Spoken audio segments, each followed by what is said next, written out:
So in the first section of our lecture, we talk about some peripheral vestibular disorders like Meniere's disease and neuronitis and labyrinthitis. So in this section, we will continue talking about some other peripheral vestibular disorders. So we will talk in this section about some drugs that can cause vestibulotoxic effects. And then we will also talk about the head trauma that can lead to some vestibular disorders. And then we will talk about perilymph fistula and syphilis.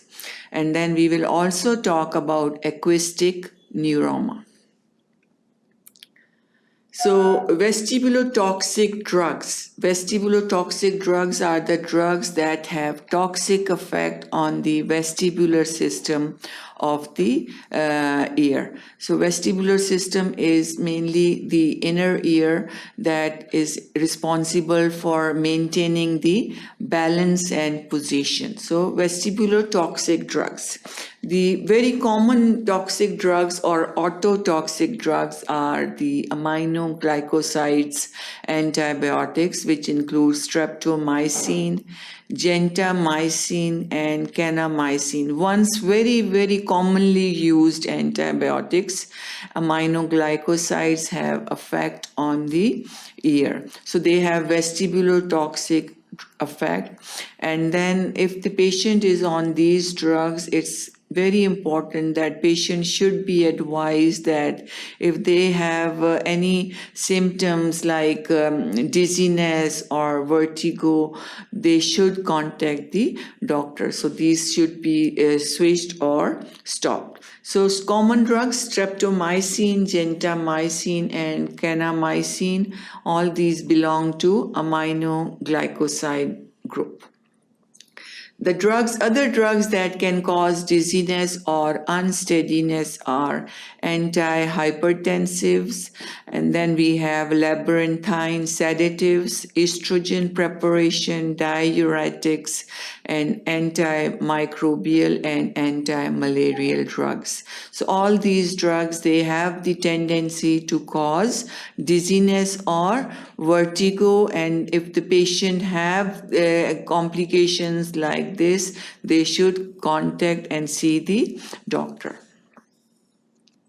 Next, head trauma. Head injury again can cause the vestibular effects, and they have the common head traumas or injuries that can affect the vestibular system is concussion of labyrinth. If there is direct pressure or concussion on the labyrinth or the inner ear, definitely it will affect the inner ear or labyrinth or cochlea or semicircular canals. It will cause the dizziness. So head trauma, if there is direct concussion or involvement of the labyrinth, it can cause vestibular effect.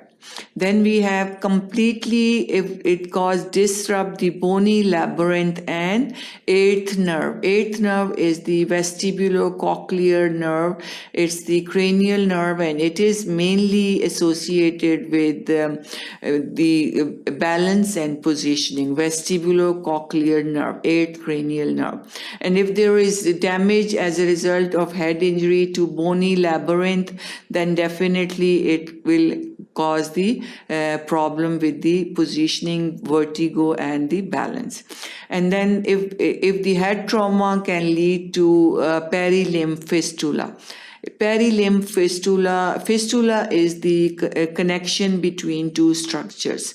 If there is a fistula, then usually there is drainage of the fluid from the inner ear to the middle ear. A fistula is formed, and that can cause increase in the pressure and cause the dizziness and vertigo. So head trauma, if there is direct involvement of the labyrinth or bony labyrinth, it can cause vestibular disorders. Perilymph fistula, as I mentioned, is when there is a fistula.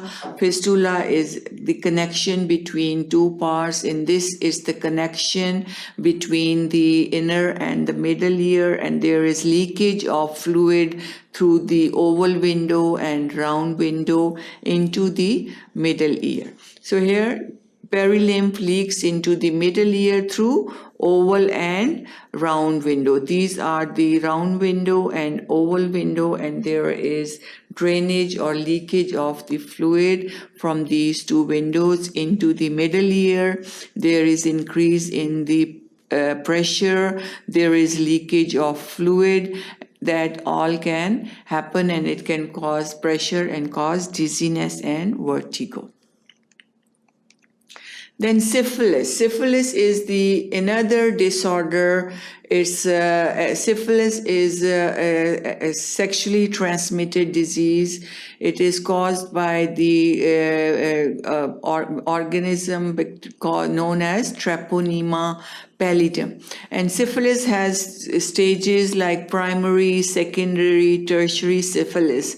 And in the tertiary stage of the syphilis, there is involvement of the sensory and the nervous system. And when this nerves are involved, it can cause sensory neural hearing loss also. And on the external, if you see the external ear, you can see all this different scaliness and scales are present on the external ear, and it can be either acquired or congenital syphilis, and it affects the hearing, or it can cause sensory neural hearing loss in both acquired or congenital syphilis, and it can cause vertigo and dizziness also. So syphilis in the late stages, tertiary syphilis, it either congenital or acquired, it can cause hearing loss, and it can affect the hearing, and it affect the vestibular system. So this was all some other causes of the peripheral involvement of the vestibular system or vestibular in hearing, and in these includes the syphilis.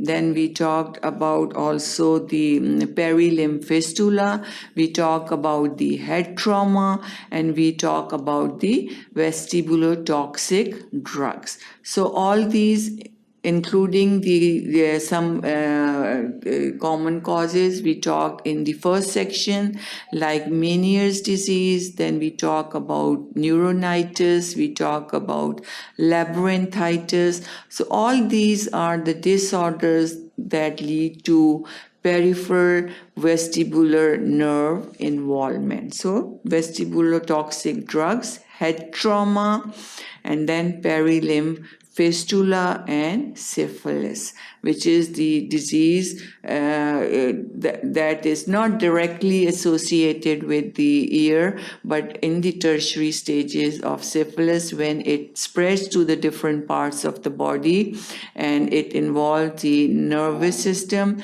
and it affects the nerves and cause sensory neural hearing loss.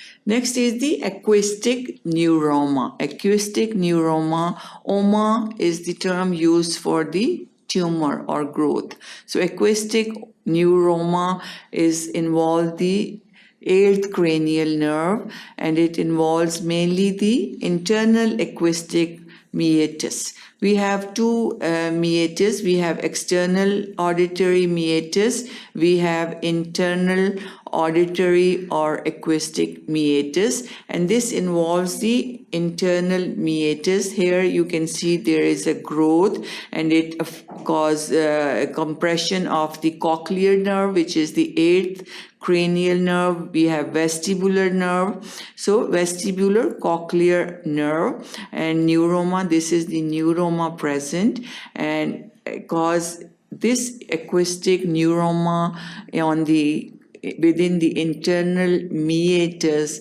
cause unsteadiness and vague sensation of motion. So acoustic neuroma, oma is the growth or tumor, it is neuroma is from the nerves, growth from the nerve, and it involves the internal auditory meatus or internal acoustic meatus, cause unsteadiness and sensation of motion, vague sensation of motion.